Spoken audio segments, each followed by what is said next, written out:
Hi everyone, and welcome to week 3 of Contemporary Issues in Public Health. As part of the globalisation and health theme that we have in the content this week, I wanted to talk to you about some of the key public health stakeholders, globally and also nationally. Why is it important to have stakeholder partnerships within public health? Well, we know that as public health practitioners or anyone with vested interest within public health or health outcomes, we know that there's a common goal to basically address global burden of disease across the world. This is from communicable diseases to non-chronic diseases to malnutrition to all sorts of disease outcomes to basically improve the health for all equally across the globe. In able to have that a reality, we really need to consider who we work with and what industries they are and where they're from, and how we can build those important stakeholder partnerships to achieve this common goal. Stakeholders and stakeholder partnerships really do provide a structure to not only make decisions and share resources, which is very important when often resources are hard to come by, but also to maintain that authority and accountability. When you look at some of the really big stakeholder partnerships globally, coming from the UN and other agencies such as those, it really provides an authoritative figure or authority process through policy or practice that is then held accountable to address diseases and address health issues within developed and developing countries. It's also proven time and time again that working in our own little silos and own little pockets is never going to be as effective as all joining forces. That means not only having a partnership with another health industry, but that means looking to financial, economical, structural partnerships as well to really enable an effective, coordinated approach to global public health problems. Global public health problems occur from a very convoluted construction of society, resources, economics, and to be able to effectively address this from a public health point of view, we need to consider this in our stakeholder partnerships. I'm going to go through the several broad categories of stakeholders that we can sort of break down and think about in terms of where you might possibly want to head in the future, in terms of employability, but also in who you might also be working with. So we might start with the big ones, and these are looking at intergovernmental organisations, and this is really looking at those formal, structural, across natural borders that provide multilateral agreements, the really big, heavy lifters in global policy. And we're talking about the WHO, which of course stems out of the UN. We're talking about the World Trade Organization and the World Bank. So those intergovernmental organizations or those public organizations that are multi-border, cross-border, cross-lateral agreements, looking at signing as many countries on to these agreements as possible to implement and practice and improve health policy under those resources. We then look at international non-intergovernmental organisations. So the intergovernment ones are those ones that are not only in same departments but cross-departmental organisations, but the non-intergovernmental organisations globally are bodies such as in Amnesty International and Red Cross. So these are different from non-government organisations, which we're going to talk about in a minute. These are still in terms of intergovernmental organisations, but they're not from a governing body. So they're still independent. They're not tied to policy or regulation from a governing body, but rather that are independent, but they don't identify as an NGO.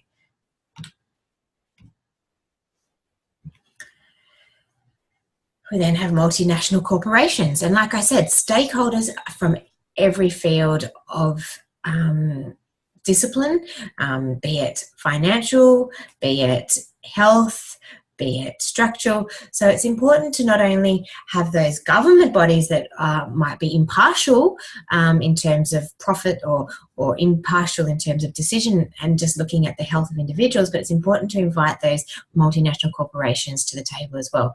And we know that there are those private companies that do partake for profit, business. They are a business. They're looking at multi-country, cross-border for business capacity as a business. And we're talking about very well-known corporations such as Nestle, McDonald's, Pfizer, many of your pharmaceutical companies, British American Tobacco.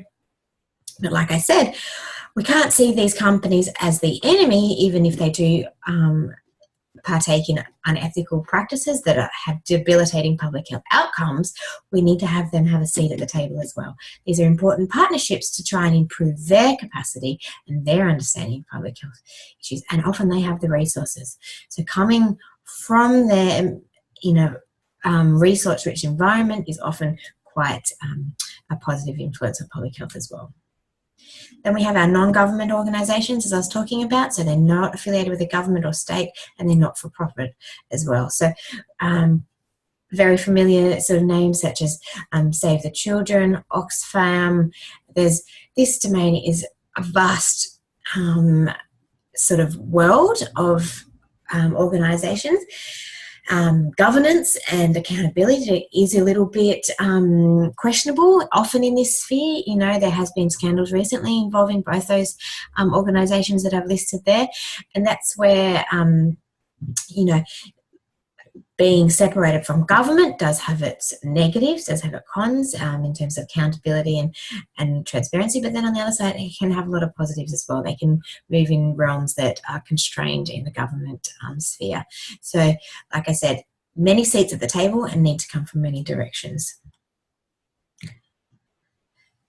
Nationally, our stakeholders, again, fall into different sort of categories and hats. Obviously, we've got the federal government, which, as you are aware by now, primarily provides funding for healthcare and policy, doesn't actually implement the services, but are very important stakeholders in public health policy, public health management of diseases, cross-border diseases, of management of diseases, and all sorts of research in this area as well under the AHAW, but primarily comes from the Department of Health and Ageing.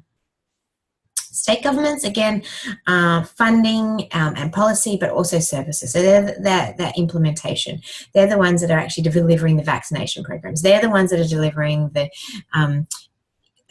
sort of health programs for early infant health, or they're the ones delivering the Indigenous health programs. So very important party, particularly for healthcare delivery, and an important person to have sitting at the table as well.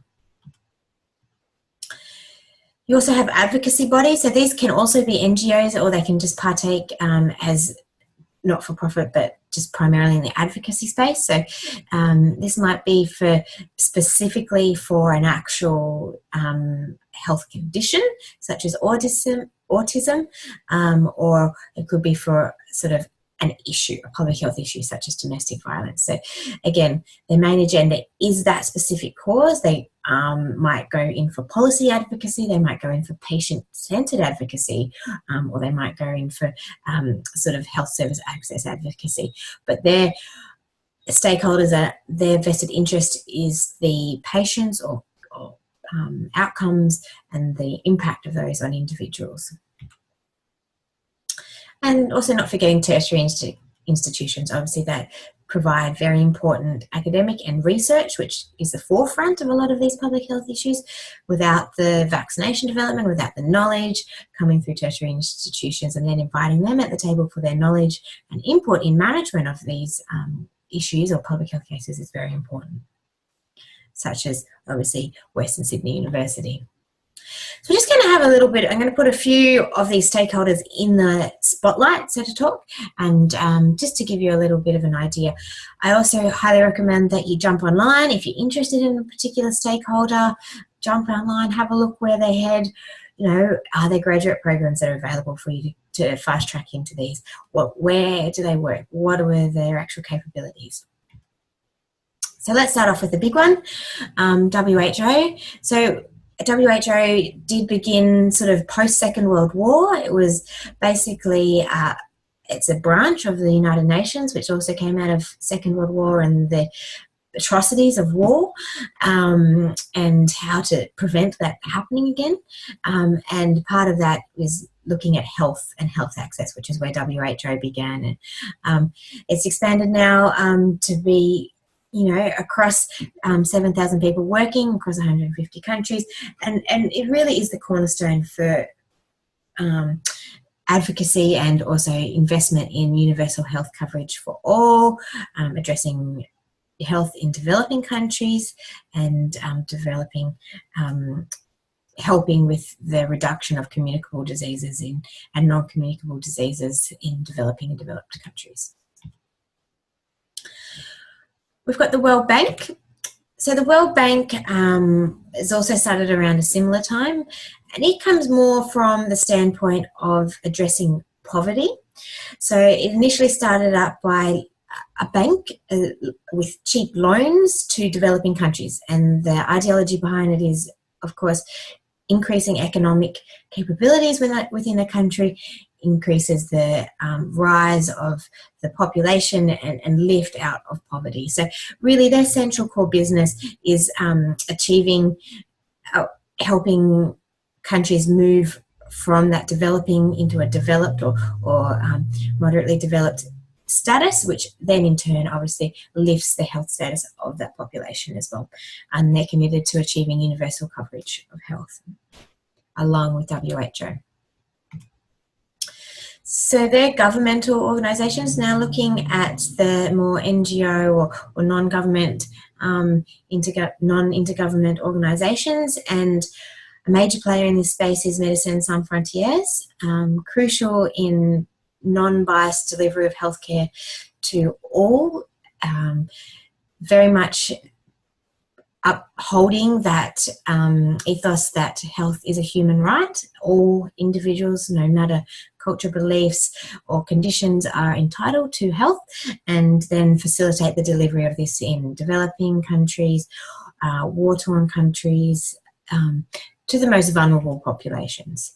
It's a humanitarian organisation and delivers aid, but not only delivers aid in the terms of acute aid, very much a key part of their program, but also looks at epidemics, management of health during epidemics, looking at, say, in the Rohingya crisis in Myanmar at the moment. They're very much in that space, looking at how can we prevent huge disease outbreaks in these refugee camps being catastrophic in the cyclone season. So very much in that public health space as well as the acute medical delivery. Another one we're going to just flipping things around is private philanthropy or private organisations such as Bill and Melinda Gates, and looking at playing in that corporate responsibility area, looking at how those multinational corporations can provide back to a lot of these countries where they often earn a lot of money through. And one of a player in that space who does it very well is the Bill and Melinda Gates Foundation, which they really have a focus on that poverty and lifting countries out or populations out of poverty, focusing on education and health, which then improves obviously the health within that population. So again, huge space for public health here in terms of vaccination programs, in terms of looking at education, sexual education, HIV, malaria, a whole plethora of information of projects that Bill and Melinda Gates invest in the public health arena.